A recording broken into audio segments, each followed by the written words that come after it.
कितनी देर हो गई, इतनी देर तक तो आप कभी नहीं सोते। अरे सोने दो मुझे, क्या मुसीबत है? सारी नींद खराब कर दी मेरी, बेवकूफ तोती। तोते जी, ये आप मुझसे किस तरह से बात कर रहे हैं? मैं आपकी पत्नी हूँ। बस बस, अब ज्यादा बातें मत करो मुझसे और मुझे आराम से सोने दो। प्यारे दोस्तों, अगर आप लोगों को इस कहानी का अगला भाग देखना है तो हमें कमेंट कर ज़रूर बताएं। जंगल में एक मीनू चिड़िया रहती थी। मीनू चिड़िया बहुत ही ईमानदार थी। सारे पक्षी मीनू चिड़िया पर भरोसा करते और अपनी कीमती चीजें वे मीनू चिड़िया के पास अमानत के तौर पर रखवाते थे। एक दिन एक उल्लू सेठ पक्षियों से पूछ रहे होते हैं।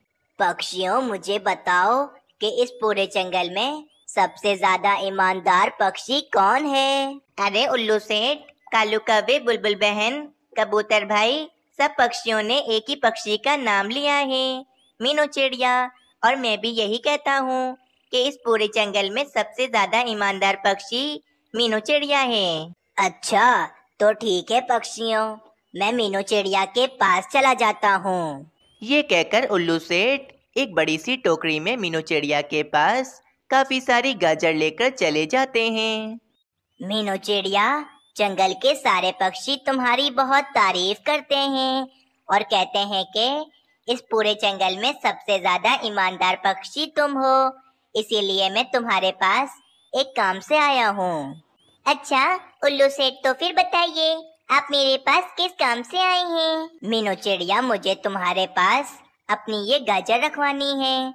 मुझे एक काम से दूसरे जंगल जाना पड़ रहा है और फिर मैं वहाँ से आकर अपनी गाजर की फसल लगाऊंगा, परंतु जब तक ये गाजरें मैं तुम्हारे पास रखवाना चाहता हूँ। मुझे पूरे जंगल में किसी पक्षी पर भरोसा नहीं है, परंतु तुम पर है, इसीलिए मैं अपनी ये सारी गाजरें तुम्हारे पास रखवाना चाहता हूँ। क्या तुम ये गाजरें अपने पास रखोगी? उल्लू सेठ, मैं सब पक्षियों की कीमती चीजें अपने पास रखती हूँ। आपकी गाजरों का भी मैं बहुत अच्छे से ख्याल रखूंगी। आप बेफिक्र होकर चले जाएं। वैसे आप कितने दिनों के लिए जा रहे हैं दूसरे जंगल? बस ज्यादा दिन के लिए नहीं, सिर्फ 2 दिनों के लिए जा रहा हूँ। 2 दिनों के बाद मैं वापस अपने जंगल में आ जाऊंगा। लेकिन हाँ मीनू चिड़िया, अगर तुमने लालच में आकर मेरी सारी गाजरों पर अपना कब्जा कर लिया तो मैं तुम्हें मिट्ठू महाराज के पास लेकर जाऊंगा और तुम्हें कड़ी से कड़ी सजा दिलवाऊंगा। आप पहली बार अपनी कोई कीमती चीज मेरे पास रखवा रहे हैं, इसीलिए आपको मुझ पर भरोसा नहीं है, परंतु आप बेफिक्र होकर दूसरे जंगल चले जाएं। आपकी गाजरों का मैं बहुत अच्छे से ख्याल रखूंगी। फिर उल्लू सेठ वहाँ से चले जाते हैं। शाम हो जाती है। मीनू चिड़िया और सारे पक्षी जमा होकर बातें कर रहे होते हैं। पक्षियों, कितने दिन हो गए हैं हम सब पक्षियों ने एक साथ बैठकर भोजन नहीं खाया है। हाँ पक्षियों, मैं भी यही सोच रही थी, इसीलिए आज मैं सब पक्षियों को ये बताने के लिए आई थी कि मैं कल सब पक्षियों की दावत अपने घोंसले में रखूंगी। अरे वाह भाई मीनू चिड़िया, तुमने तो मेरे मन की बात ही कह दी। कल तुम्हारी दावत में हम सब पक्षी तुम्हारे बने हुए भोजन को खाकर बहुत मजे उठाएंगे। अच्छा ठीक है पक्षियों, अब मैं चलती हूँ। मुझे कल की दावत के लिए भोजन भी तो जमा करना है ना। ये कहकर मीनू चिड़िया वहाँ से चली जाती है। कुछ देर तक मीनू चिड़िया भोजन ढूंढती है और इसे एक पोटली भरकर बहुत सारा भोजन मिल जाता है और वे भोजन की पोटली अपने घोंसले में ले आती है। चलो, कल की दावत के लिए भोजन तो मिल गया है, अब कोई भी चिंता नहीं है। और ये उल्लू सेठ की गाजर तो वाकई काफी ज्यादा महंगी लग रही है। कितनी बड़ी बड़ी और ताजा गाजर है ये। अगली सुबह हो जाती है। मीनू चिड़िया बड़ी चिंता में सब पक्षियों को जमा करती है। पक्षियों, मेरी दोस्त जो दूसरे जंगल में रहती है वे काफी ज्यादा बीमार हो गई है, इसी कारण मुझे उसे देखने के लिए जाना पड़ेगा। परंतु तुम सब पक्षी उदास मत हो, दावत खत्म नहीं हुई है। कालू कौवे मेरे घोंसले में एक पोटली में भोजन रखा है, तुम वे भोजन आपस में मिल बांट कर खा लेना। और तुम सब पक्षी मेरा इंतजार मत करना, मुझे आते आते रात भी हो सकती है। परंतु मीनू चिड़िया, तुम्हारे बिना दावत में हम पक्षियों को बिल्कुल भी मजा नहीं आएगा। हाँ कालू कौवे, परंतु दावत से ज्यादा मुझे मेरी दोस्त को देखना जरूरी है, इसीलिए मैं निकलती हूँ अभी। ये कहकर मीनू चिड़िया दूसरे जंगल अपनी दोस्त को देखने के लिए चली जाती है। और फिर कालू कौवा भी मीनू चिड़िया के घोंसले में आता है और वे कहता है, अरे मीनू चिड़िया के घोंसले में तो भोजन की कोई भी पोटली नहीं है, बस ये गाजरों की टोकरी है। शायद मीनू चिड़िया इन गाजरों की ही बात कर रही होगी। आज तो गाजर का हलवा बनाकर खाएंगे, बहुत ही मजा आ जाएगा। गर्मी के मौसम में गाजर के हलवे की दावत पहली बार ही होगी, बहुत मजा आएगा। फिर कालू कौवा उल्लू सेठ की गाजर मीनू चिड़िया का भोजन समझकर वहां से ले जाता है। और कालू कौवे को वे भोजन की पोटली इसीलिए नहीं मिलती क्योंकि कुछ ही देर पहले हवा के कारण वे पोटली जमीन पर आकर गिर गई थी। दूसरी तरफ बुलबुल उन गाजरों से गाजर का हलवा बना देती है और सब पक्षी खूब मजे से वे गाजर का हलवा खाने लगते हैं। अगले दिन मीनू चिड़िया अपने दोस्त के घर से अपने घोंसले में वापस आ जाती है। हाय रे, मेरे घोंसले से उल्लू सेठ की सारी गाजर कहाँ चली गईं? जंगल में तो कोई भी चोर पक्षी नहीं है, ना जाने वे सारी गाजरें कहाँ चली गईं। फिर वहीं से कालू कौवा भी जा रहा होता है तो मीनू चिड़िया कालू कौवे को आवाज देकर बुलाती है। कालू कौवे, मेरे घोंसले में जो कल गाजरों की टोकरी रखी थी वे कहाँ है? मीनू चिड़िया, तुम्हारा बहुत बहुत शुक्रिया कि तुमने हमारे लिए गाजरें ढूंढ कर रखी।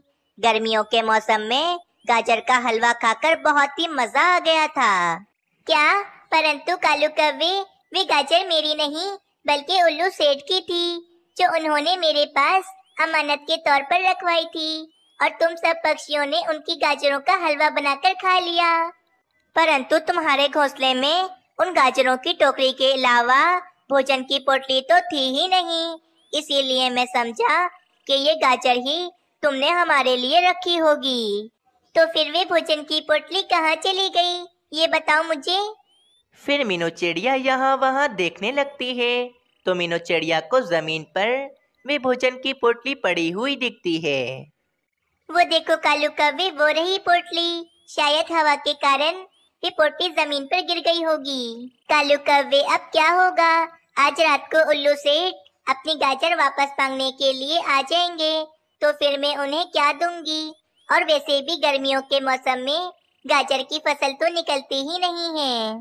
हाँ मीनू चिड़िया, और दूसरे जंगल से गाजर लाना नामुमकिन है इतने समय में। कालू कौवे, मैं भी बुलबुल बहन की सब्जियों की दुकान पर जाकर पूछती हूँ।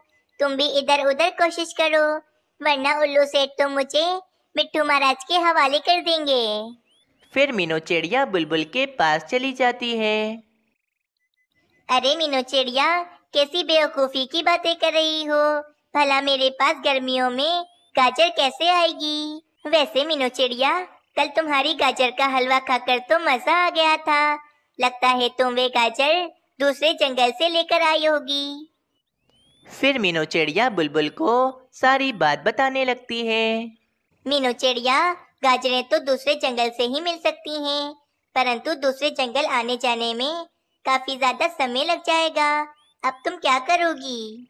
फिर मीनू चिड़िया उदास होकर वहाँ से भी चली जाती है। मीनू चिड़िया, मैंने जंगल के सभी सब्जी वालों से पूछ लिया है, परंतु गाजर तो मुझे कहीं पर भी नहीं मिल रही है। कालू कौवे, चलो हम उल्लू सेठ के घर पर चलते हैं। वे अपने घर में वापस आ गए होंगे, हम उन्हें जाकर सब कुछ सच सच बता देते हैं। फिर मीनू चिड़िया और कालू कौवा उल्लू सेठ के पास उनके घर की तरफ चले जाते हैं। मीनू चिड़िया और कालू कौवा जा रहे होते हैं कि उन्हें सामने एक रंगीन पक्षी दिखता है जिसके पास काफी सारी गाजर होती है। मीनू चिड़िया और कालू कौवा फौरन उस रंगीन पक्षी के पास आते हैं। रंगीन पक्षी जी, ये गाजरें आप मुझे दे दें, मुझे इन गाजरों की बहुत सख्त जरूरत पड़ गई है। मीनू चिड़िया, ये गाजरें मिट्ठू महाराज की हैं। उनको इन गाजरों का हलवा बनाकर देना है मुझे। और वैसे भी ये गाजरें मैं आज ही दूसरे जंगल से लेकर आया हूँ। मैं ये गाजरें तुम्हें नहीं दे सकता हूँ। देखो रंगीन पक्षी, ये गाजरें मुझे दे दो। अगर ये गाजरें मुझे ना मिली तो मिट्ठू महाराज मुझे बहुत कड़ी सजा सुना देंगे।